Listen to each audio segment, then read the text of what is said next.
ಕಳೆದ ವರ್ಷ ಮೆಟ್ರೋ ದರ ಏರಿಕೆ ಮಾಡಿದ್ದಂತಹ ಬಿಎಂಆರ್ಸಿಎಲ್ ಈಗ ಮತ್ತೆ ಬೆಂಗಳೂರಿಗರಿಗೆ ಬಿಗ್ ಶಾಕ್ ಕೊಟ್ಟಿದೆ. ಮೆಟ್ರೋ ಪ್ರಯಾಣ ದರ ಹೆಚ್ಚಳ ಆಗಿದೆ. ಈಗ ಇದಕ್ಕೆ ಸಂಬಂಧಪಟ್ಟಂತೆ ಅಧಿಕೃತ ಘೋಷಣೆ ಕೂಡ ಹೊರಬಿದ್ದಿದೆ. ವಾರ್ಷಿಕ ದರ ಪರಿಷ್ಕರಣೆ ಮಾಡಿದೆ ಬಿಎಂಆರ್ಸಿಎಲ್. ಪ್ರತಿ ವರ್ಷ ಫೆಬ್ರವರಿಯಂದು ವಾರ್ಷಿಕವಾಗಿ ದರ ಪರಿಷ್ಕರಣೆ ಮಾಡ್ತಾ ಇತ್ತು. ಈ ವರ್ಷವೂ ಕೂಡ ಬಿಎಂಆರ್ಸಿಎಲ್ ದರ ಪರಿಷ್ಕರಣೆ ಮಾಡಿದೆ.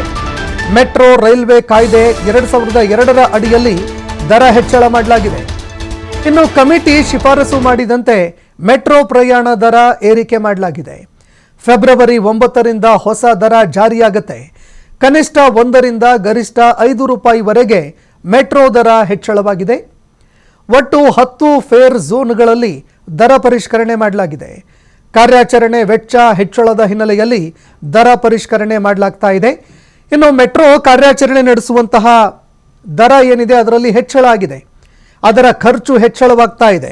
ಹೀಗಾಗಿ ಈ ದರ ಪರಿಷ್ಕರಣೆ ಮಾಡಲಾಗಿದೆ ಅನ್ನೋ ಮಾಹಿತಿಗಳು ಲಭ್ಯವಾಗ್ತಾ ಇದೆ. ಯಾಕಂದರೆ ಈ ಬಗ್ಗೆ ತೀವ್ರ ಆಕ್ರೋಶ ವ್ಯಕ್ತವಾಗಿತ್ತು. ಹೋದ ವರ್ಷವೂ ಕೂಡ 71%ನಷ್ಟು ಹೆಚ್ಚಳ ಮಾಡಲಾಗಿತ್ತು. ಈ ವರ್ಷವೂ 5% ಏರಿಕೆ ಮಾಡಲಾಗಿದೆಯಂತ ಆಕ್ರೋಶ ವ್ಯಕ್ತವಾಗ್ತಾ ಇತ್ತು.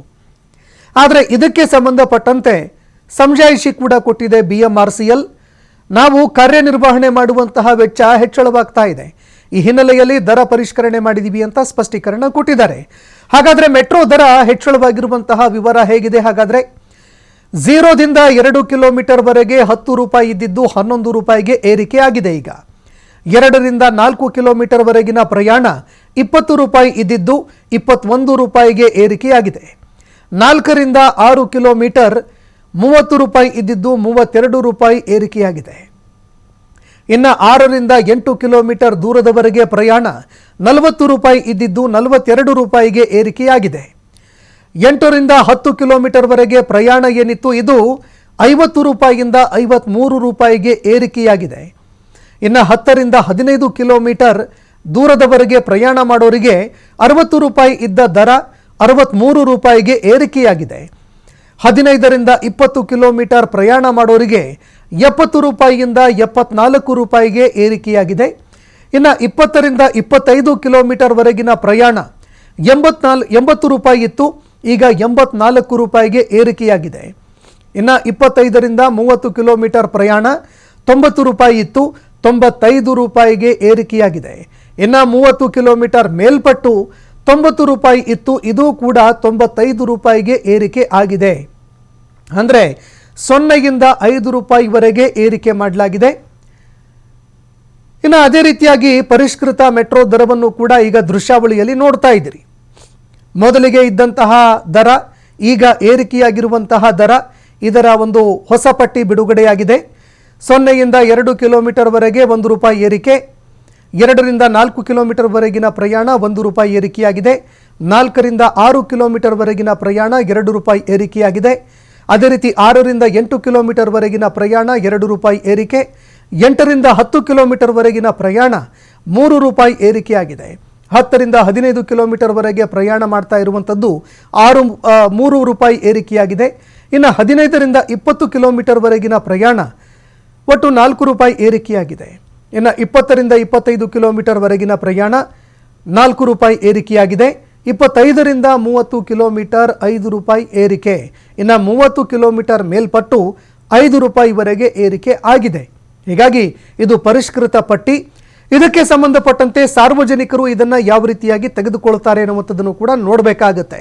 ಯಾಕಂದರೆ ಕಳೆದ ವರ್ಷ ಭಾರಿ ಪ್ರಮಾಣದಲ್ಲಿ ಏರಿಕೆಯಾಗಿತ್ತು. ಇಡೀ ರಾಜ್ಯಾದ್ಯಂತ ಇದಕ್ಕೆ ತೀವ್ರವಾಗಿ ಆಕ್ರೋಶ ವ್ಯಕ್ತವಾಗಿತ್ತು. ಬೆಂಗಳೂರಿಗರಂತೂ ಇದಕ್ಕೆ ಕೆರಳಿ ಕೆಂಡವಾಗಿದ್ರು. ನಿಗಿ ಕೆಂಡವಾಗಿ ಆಕ್ರೋಶ ಕೂಡ ಹೊರಹಾಕಿದ್ರು. ಅದಾದ ಬಳಿಕ ಈಗ ಮತ್ತೆ 12.5 ರೂಪಾಯಿ ಬರಬೇಕು ಸರ್. 263 ರೂಪಾಯಿ ಮಾಡಿದ್ರೆ 250 ಇದ್ದಿದ್ದು ಅದನ್ನ ನೀವು 12ಕ್ಕೆ ಸೀಮಿತ ಅಲ್ಲ, ನಿಮಗೆ ಕರೆಕ್ಟ್. ನೀವು ನಮ್ಮ ದರ ಪರೀಕ್ಷೆಯಲ್ಲಿ ಅದು ಕೂಡ ಹೇಳಿದೆ, ನಿಯರೆಸ್ಟ್ ರುಪಿಗೆ ಅಂತ ಮಾಡ್ತಾರೆ, 50 ಪೈಸೆ ಮಾಡಕ್ ಆಗೋದಿಲ್ಲ. ಸೊ ಹಾಗಾಗಿ ಅಲ್ಲಪ್ಪ, ಮುಂದಿನ ಒಂದು ಇವಾಗ ನೀವು 10 ರೂಪಾಯಿ ಅಂದರೆ 10 ರೂಪಾಯಿ ಆಗೋದಿಲ್ಲ, 11 ರೂಪಾಯಿ ಆಗೋದೊಂದು. That is rounding off. ಅದು ಫೈನಾನ್ಷಿಯಲ್ ಅಲ್ಲಿ ಬರೋದೇ ಹಂಗೆ ಅದು. ಸೊ ಹಾಗಾಗಿ ಅದು ಆ ಪರೀಕ್ಷಣದಲ್ಲಿ ಕರೆಕ್ಟಾಗಿ 5%ಗೆ ಮತ್ತೆ ಮುಂದಿನ 1 ರೂಪಾಯಿಗೆ ಅದನ್ನು ರೌಂಡ್ ಆಫ್ ಮಾಡ್ತಾರೆ. ಕಳೆದ ಫೆಬ್ರವರಿಯಲ್ಲಿ ಕೂಡ ಸರ್ ದರ ಏರಿಕೆ ಆಗಿತ್ತು, ಆದರೆ 5% ಮಾಡ್ತಾರೆ ಅನ್ನುವಂಥ ನಿರೀಕ್ಷೆ ಪ್ರಯಾಣಿಕರಿಗೂ ಕೂಡ ಇರಲಿಲ್ಲ. ಅಲ್ಪ ಪ್ರಮಾಣದಲ್ಲಿ ಆಗಬಹುದಿತ್ತು ಅನ್ನುವಂಥದ್ದನ್ನ ಅಸಮಾಧಾನ ವ್ಯಕ್ತಪಡಿಸ್ತಾ ಇದ್ದಾರೆ ಪ್ರಯಾಣಿಕರು. ಇವಾಗ ನಾನು ಮೊದಲೇ ಹೇಳಿದೆ ತಮಗೆ, ಮೊದಲು ನಮ್ಮದು ದರ ಪರೀಕ್ಷಣೆ ಆದಮೇಲೆ ನಮ್ಮದು ಮೊದಲನೇ ದರ ಪರೀಕ್ಷಣೆ ಸಮಿತಿ ಬಂದಾಗ ಆಲ್ರೆಡಿ 7.5 ವರ್ಷ ಮುಗಿದಿತ್ತು. ನಾವು ಅದು ದರ ಪರೀಕ್ಷಣೆ ಮಾಡಿದಾಗ ನೀವು ಆ ಥರ ಹಂಗೆ ಲೆಕ್ಕ ನೋಡೋಕೆ ಹೋದರೆ ಅದು ಪ್ರತಿ ವರ್ಷ ನಾವು 6% ಅಷ್ಟಕ್ಕೆ ಲೆಕ್ಕಕ್ಕೆ ಬರುತ್ತೆ ಅದು. ಸೊ ಇದೇ ಥರ ಮತ್ತೆ ಜನರಿಗೆ ಹೊರೆ ಆಗಬಾರ್ದು ಅಂದ್ಬಿಟ್ಟು ಸಮಿತಿಯವರು ಪ್ರತಿ ವರ್ಷ ಒಂದು ಆ್ಯನ್ಯಲ್ ರಿವಿಷನ್ ಫಾರ್ಮುಲಾ ಮೇಲೆ ನೀವು ಮಾಡಿ ಅದರಲ್ಲಿ ನೀವು ಗರಿಷ್ಠ 5% ಅದ್ರ ಮೇಲೆ ಮಾಡೋಂಗಿಲ್ಲ ಅಂತಲೇ ಹೇಳಿದ್ದಾರೆ. ಸೊ ಅದಕ್ಕೆ ಇವೆಲ್ಲ ನಾವು ಅವರು ಕೊಟ್ಟಂಥ ಪ್ರತಿ ವರ್ಷದ ಫಾರ್ಮುಲಾ ಪ್ರಕಾರನೇ ನಾವು ಕ್ಯಾಲ್ಕುಲೇಟ್ ಮಾಡಿ ನಮಗೆ ಬಂದಿರೋ ಅದು 10%, ಬಟ್ ನಾವು 5%ಗೆ ಅದನ್ನು ಸೀಮಿತ ಮಾಡಬೇಕಾಗುತ್ತೆ. 5% ಮಾತ್ರ ಸೀಮಿತ ಮಾಡಬೇಕು. ಈ ದರ ಪರಿಷ್ಕರಣೆಯನ್ನ ಮತ್ತೆ ಪುನರ್ ಪರಿಶೀಲನೆ ಮಾಡುವಂತ ಸಾಧ್ಯತೆಗಳಿದೆಯಾ ಸರ್? ಅಥವಾ ಇವಾಗ ನಮ್ಮ ದರ ಪರೀಕ್ಷಣೆ ರಿಪೋರ್ಟ್ ಏನಿದೆ ನಮ್ಮ ವೆಬ್ಸೈಟ್ ಮೇಲೆ ಅದರಲ್ಲಿ ತಾವು ಅದನ್ನು ಕೂಡ ನೋಡಿರ್ಬೋದು. ಇದನ್ನ ಮತ್ತೆ ಇನ್ನೊಂದು ದರ ಪರೀಕ್ಷಣೆ ಸಮಿತಿ ಆಗೋ ತನಕ ನೀವು ಇದನ್ನ ಮಾಡ್ತಾ ಇರ್ಬೋದು ಅಂತಾನೆ ಕೊಟ್ಟಿದ್ದಾರೆ. ಸೊ ಹಾಗಾಗಿ ಅದು ಇವಾಗ ತಾನೇ ಮಾಡಿದ್ದಾರೆ ದರ ಪರೀಕ್ಷೆ ಸಮಿತಿ. ಪ್ರತಿ ವರ್ಷ ನಮಗೇನು ಕೂಡ ತಮಗೂ ಎಲ್ಲ ಗೊತ್ತಿದೆ, ನಮಗೆ ನಮ್ಮ ಆ್ಯನ್ಯಲ್ ರಿಪೋರ್ಟ್ಸ್ಗಳು ನಮ್ಮ ಜಾಣತನದಲ್ಲಿ ಇರ್ತವೆ ವೆಬ್ಸೈಟಲ್ಲಿ. ಅದು ಕೂಡ ತಾವು ನೋಡಿದ್ರೆ ನಮಗೆ ಪ್ರತಿ ವರ್ಷ ನಾವು ಸುಮಾರು 300 ಕೋಟಿ 400 ಕೋಟಿ ಅಷ್ಟು ನಾವು ಕೂಡ ಲಾಸಲ್ಲೇ ಹೋಗ್ತಾ ಇದ್ದೀವಿ. ಪ್ಲಸ್ ನಾವು ಈ ಪ್ರಾಜೆಕ್ಟ್ ಮಾಡ್ಬೇಕಾದ್ರೆ ನಮಗೆ ಸರ್ಕಾರದಿಂದ ಬರುವಂಥ ಹಣ ಅಲ್ದಲೇನೆ ನಾವು ಕೂಡ ಸುಮಾರು ಲೋನ್ಗಳು ತಗೋತೀವಿ. ಆ ಲೋನ್ಗಳನ್ನ ನಾವು ರಿಪೇಮೆಂಟ್ ಕೂಡ ಮಾಡಬೇಕಾಗುತ್ತೆ. ಸರ್, ಈಗ ಜನರ ಸಂಖ್ಯೆನೂ ಕೂಡ ಕಡಿಮೆ ಆಗುತ್ತೆ ಅನ್ನೋದು ಲಾಸ್ಟ್ 5-10% ಇಳಿಕೆ ಆಗಿತ್ತು. ಈಗ ಮತ್ತೆ ಡೌನ್ ಆದರೆ ಹೇಗೆ? ಅಲ್ಲಪ್ಪ, ಇವಾಗ ನಾವು ಅದಕ್ಕೆ ಈ ದರ ಪರೀಕ್ಷೆಯಲ್ಲಿ ನಾವು ಏನು ಹೇಳಿದೀವಿ, ನಾವು ಪ್ರತಿ ವರ್ಷದಲ್ಲಿ ಮಾಡುವಂಥ ದರನ ಸ್ವಲ್ಪ ಆಗಿ ಮಾಡ್ಬೋದು. ಒಂದೇ ಸಲ ನಾನು 5 ವರ್ಷದ ಮೇಲೆ 25% ಮಾಡಿದ್ರೆ ಅದು ಮತ್ತಷ್ಟು ತಮ್ಗೆ ಹೊರೆ ಆಗುತ್ತೆ. ಇವಾಗ ನಮ್ಮ ಇನ್ಫ್ಲೇಷನ್ನು ನಡೀತಾ ಇದೆ. ಇವಾಗ ನೀವೇನೇ ಹಳೆ ವರ್ಷದ ಕಂಪೇರ್ ಮಾಡಿದ್ರೆ ಈ ವರ್ಷಕ್ಕೆ ಕಂಪೇರ್ ಮಾಡಿದ್ರೆ ಸ್ವಲ್ಪ ಇನ್ಫ್ಲೇಷನ್ ಇದ್ದೇ ಇರ್ತದೆ. ಆ ಇನ್ಫ್ಲೇಷನ್ಗೆ ನಮ್ದು ಕೂಡ ಸರಿ ದೂಗ್ಸಕ್ಕೆ ಇದು ಮಾಡ್ಕೊಂಡಿರೋದು ಅಷ್ಟೇ. ದೇಶದ ಎಲ್ಲ ಮೆಟ್ರೋ ನೆಟ್ವರ್ಕ್ ಅಲ್ಲೂ ಕೂಡ ಕಡಿಮೆ ಇದೆ, ಇಲ್ಲೊಂದೇ ಜಾಸ್ತಿ ಇದೆ. ಕ್ಯಾಪಿಟಲ್ ಸಿಟಿ ಡೆಲ್ಲಿಯಲ್ಲಿ 60 ರೂಪೀಸ್ ಇದ್ರೆ 1 to end to end travel ಮಾಡಬಹುದು. ಇವಾಗ 95 ರೂಪೀಸ್ ಕೊಡಬೇಕು ಅನ್ನೋ ಪ್ರಶ್ನೆ ಸರ್. ಅಲ್ಲಪ್ಪ, ಇವಾಗ ನಾವು ಕೂಡ ಇವಾಗ ನಮ್ದು ಮೆಟ್ರೋ ಜಾಲ ವಿಸ್ತರಣೆ ಆಗ್ತಾ ಇದೆ. ಆಯ್ತು, ಇವಾಗ ನಾವು 40 ಅದರಲ್ಲಿ 35 ಕಿಲೋಮೀಟರ್ ಮೇಲ್ಗಡೆ ಪಟ್ಟದೆಲ್ಲ ಬರೀ 90 ರೂಪಾಯಿ ಇದೆ. ಇವಾಗ ನಾವು ಹಂಗಾರೆ ನಾನು ಪರ್ಪಲ್ ಲೈನಲ್ಲಿ 45 ಕಿಲೋಮೀಟರ್ಗೆ ನಾನು ಅದನ್ನ ಸರಿದು ಹೋಗಿ ರೇಷಿಯೋ ಮೇಲೆ ಹೋದ್ರೆ ಇನ್ನೂ ಜಾಸ್ತಿ ಆಗ್ಬಿಡುತ್ತೆ. ಹಾಗಾಗಿ ಅಲ್ಲಿ ಮ್ಯಾಕ್ಸಿಮಮ್ ಒಂದಿದ್ದೇ ಇರುತ್ತೆ. ಮೆಟ್ರೋಗೆ ಇನ್ಕಮ್ ಆಫ್ ಸೋರ್ಸ್ ಸಿಕ್ಕಾಪಟ್ಟೆ ಇದೆ. ಈಗಿರುವಂತ ಸಂದರ್ಭದಲ್ಲಿ ಯಾಕೆ ದರ ಏರಿಕೆ ಮಾಡಬೇಕು ಒಂದ್ ನಿಮಿಷ ಇರಿ. ಇವಾಗ ನಾನು ಹೇಳಿದ್ನಲ್ಲ ನಿಮ್ಗೆ ಅವಾಗ್ಲೇ ನಾನೆಲ್ಲ ಕ್ಲಿಯರ್ ಆಗಿ ತಮ್ಗೆ ಅಲ್ಲ ರೀ, ನೀವು ಬರೀ ಅದನ್ನೇ ಕಂಪೇರ್ ಮಾಡ್ತಾ ಇರಬೇಡಿ. ಎಲ್ಲರೂ ಒಂದೊಂದು ಅವ್ರವ್ರ ಮೇಲೆ ಅವ್ರಿಗೆ ಹೋಗುತ್ತೆ. ಇವಾಗ ಡೆಲ್ಲಿ ಮೆಟ್ರೋಗೆ ನಾನು ಬೇರೆ ತರನು ಕಂಪೇರ್ ಮಾಡ್ತೀನಿ. ಆರ್ಥಿಕ ಹೊರೆ ಎಲ್ಲಿ ಆಗ್ತಾ ಇದೆ ಸರ್? BMRCL ಆರ್ಥಿಕ ಹೊರೆ ಮಾಡ್ಲಿಕ್ಕೆ ಆಗ್ತಾ ಇಲ್ಲ, ಕಷ್ಟದಲ್ಲಿ ಇದೀವಿ.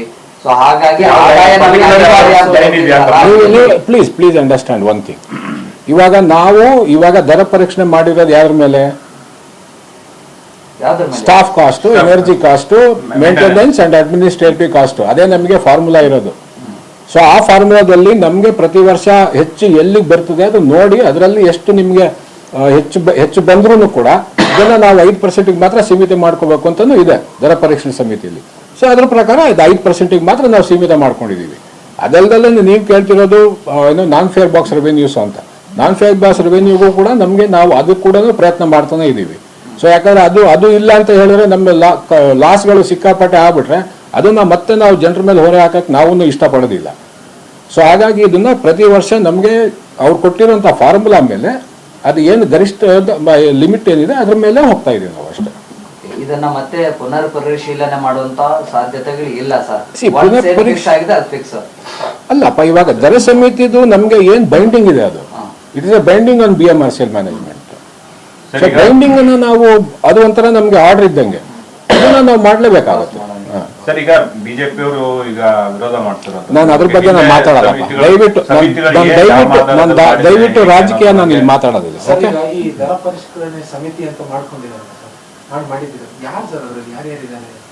ಯಾರಿದ್ದಾರೆ? ಅಲ್ಲಪ್ಪ, ನೀವು ದರ ಪರಿಷ್ಕರಣೆ ಸಮಿತಿ ರಿಪೋರ್ಟ್ ನಮ್ಮ ಏನೋ ಆಯ್ತು ಸರ್, ವೆಬ್ಸೈಟ್ ಅಲ್ಲಿ ಇದೆ. correct sir. ಅದರಲ್ಲಿ ಅಲ್ಲ ರೀ, ಅದು ಆಲ್ರೆಡಿ ಯಾರು ಸರ್ ಅದ್ರ ಹೆಡ್ ಯಾರು, ಅದ್ರ ಮೆಂಬರ್ಸ್ ಯಾರು? ಅದು ನನ್ಗೆ ಇಮಿಡಿಯೇಟ್ ನನ್ನ ತಲೆಗೆ ಇಲ್ಲಪ್ಪ. ಅದು ಅದರಲ್ಲಿ ಇದೆ, ಬೇಕಾದ್ರೆ ತಾವು ನೋಡ್ಕೋಬಹುದು. ಅದರಲ್ಲಿ ಆ ಕಮಿಟಿ ರಿಪೋರ್ಟ್ ಅಲ್ಲೇ ಇದೆ, ಯಾರ್ಯಾರು ರಿಟೈರ್ಡ್ ಜಡ್ಜ್ ಇದ್ರು, ಯಾರ್ಯಾರು ಇದರಲ್ಲಿದ್ದು, ಗೌರ್ಮೆಂಟ್ ಕಡೆ ಇಂಡಿಯಾದಿಂದ ಯಾರ ಕಡೆ ಇದ್ರು, ಗೌರ್ಮೆಂಟ್ ಆಫ್ ಕರ್ನಾಟಕ ಅವ್ರು ಯಾವಾಗ ಸಭೆ ಮಾಡ್ತಾರೆ ಅದು ಯಾರಿಗೂ ಮಾಹಿತಿ ಇರಲ್ವಲ್ಲ ಸರ್. ಎಲ್ಲಿ ಸಭೆ ಮಾಡೋದು, ಹೇಗ್ ಮಾಡೋದು, ಅಲ್ಲ ಇವಾಗ ಅಲ್ಲ ಒಂದ್ ನಿಮಿಷ ಒಂದೇ ನಿಮಿಷ ಗಣೇಶ್, ಸಂಬಂಧ ಇಲ್ಲ ಅಂದಾಗ ನೀವು ಅದಾಗಿರೋದನ್ನ ಮೊದ್ಲೇ ಎಲ್ಲರಿಗೂ ಗೊತ್ತಿರೋದನ್ನ ಮತ್ತೆ ನೀವು ಇಲ್ಲಿ ತಗೊಂಡ್ಬರ್ತಿದ್ದೀರಾ. ದಯವಿಟ್ಟು ಇವಾಗ ಪರೀಕ್ಷಣೆ ಆಗಿರೋದು 5%. ನೀವು ಮತ್ತೆ ಹಳೇದಕ್ಕೆ ಹೋಗಿ ಅವ್ರು ಯಾಕೆ ಮಾಡಿದ್ರು, ಅವಾಗಲೂ ಕೂಡ ಪೇಪರಲ್ಲಿ ದರ ಪರೀಕ್ಷಣೆ ಆಗ್ತಾ ಇದೆ, ನಿಮ್ಮ ಅಹವಾಲನ್ನು ಕೊಡಿ ಎಲ್ಲಾನು ಕೇಳಿದ್ದಾರೆ. ಯಾರು ಕೇಳ್ದಲ್ಲಂತೂ ಏನು ಮಾಡಿಲ್ವಲ್ಲ. ದರ ಪರೀಕ್ಷಣೆ ಸಮಿತಿ ಕೂಡ ಅದನ್ನೇ ಕೇಳಿ ಮಾಡಿದ್ದಾರೆ.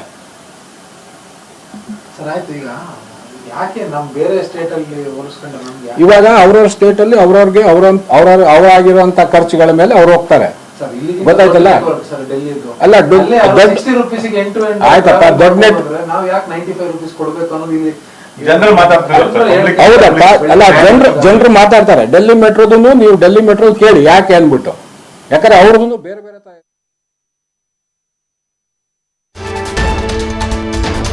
ಇನ್ನು ನಮ್ಮ ಮೆಟ್ರೋ ಪ್ರಯಾಣ ದರ ಹೆಚ್ಚಳ ಮಾಡಿದೆ BMRCL.